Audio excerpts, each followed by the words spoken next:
Paytaxtın Nəsimi rayonu ərazisində istismar müddəti bitən fərdi evlərin və qeyri-yaşayış sahələrinin söküntüsü bugün də davam etdirilir. Yerində isə ya çox mənzilli yaşayış binaları ya da yaşıllıq zolaqları salınır. Lakin bəzi hallarda söküntü zamanı mülk sahibləri ilə tikinti şirkətləri arasında razılıq əldə etmək müşkilə çevrilir. Elə əməkdaşımız Rəşad Vəkiloğlu da vətəndaşla tikinti şirkəti arasında yaranan narazılığın səbəbini araşdırıb və müəyyən suallara cavab da tapıb.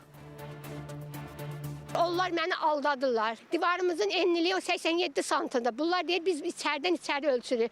O içərdən ölçənlə, bayırdan ölçəndə 30 kvadrat metr, 30 kvadrat hamısı itir. Qarşılıqla razılaşma əsasında 100-dən artıq ev sökülüb. Eyni təklif və məbləğ bu ünvanda obyekti olan Pəri Bayramovaya da təklif edilib. Lakin obyekt sahibi iddia edir ki, obyektinin kvadratı və məbləğ düzgün hesablanmayıb. Bu səbəbdən də bir neçə ildir şirkətlər razılığa gələ bilmir. Bu şikayətçi iddia edir ki, o obyektin içərisində ola-ola qonşuluqda söküntü işləri aparan tikinti şirkəti onun obyektinə zərər vurub.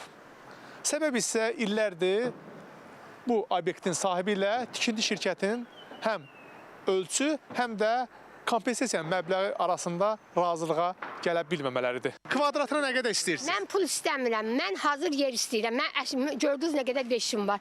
Neçə kvadratlıq yer istəyirsiniz? Elə nə qədər 86 kvadrat yerimi versin. Nə artıq istəmirəm, nə isə. Görüntülər paytaxtın Nəsimi rayonu Abbas Səhət 35 ünvanındandır. Şikayətçi deyir ki, digər tikililərin söküntüsü zamanı şirkət onun obyektinə də zərər vurub. Baxın, o xahiş edirəm çəkin. Bax, o taxtaları mən vurmuşdum bir ay bundan qabaq. O günü çıxardıblar. 2 gündür deyirəm, bu deyir vuracam. Bax, gözünüzdən görürsün.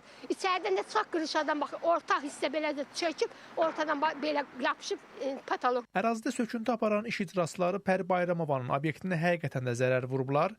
Yox, burada biz buraları yığışdırırıq, sökmüşük. Bunda divar bununki döyülmüş. Biz bilmədik ki, bunu. Bu gətirib söküyüb açıqdır. Gedin baxın oradan. Şirkətin vəkili Yavərzadənin sözlərinə görə Anima MTK tərəfindən həmin ünvanda evləri sökülən vətəndaşlar qarşılıqlı müqavilə əsasında kirayə mənzillərə çıxarılıb. Pəri Bayramova ilə yanaşı 3 sakin onların təklifinə bu günə kimi yox deyir. Səbəb isə vətəndaşların şirkətdən kvadrata görə 10.000 manat istəməsidir.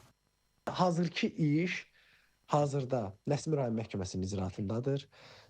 Məhkəmədə işə baxılır və məhkəmə gedişatında da həmin şəxs şirkətdən 44 kvadrat ekspert rəyi ilə müəyyən olmuş 44 kvadratın əvəzinə şirkətdən 1 kvadrat metrin əvəzinə 10.000 manatdan da artıq məbləğ istəyir.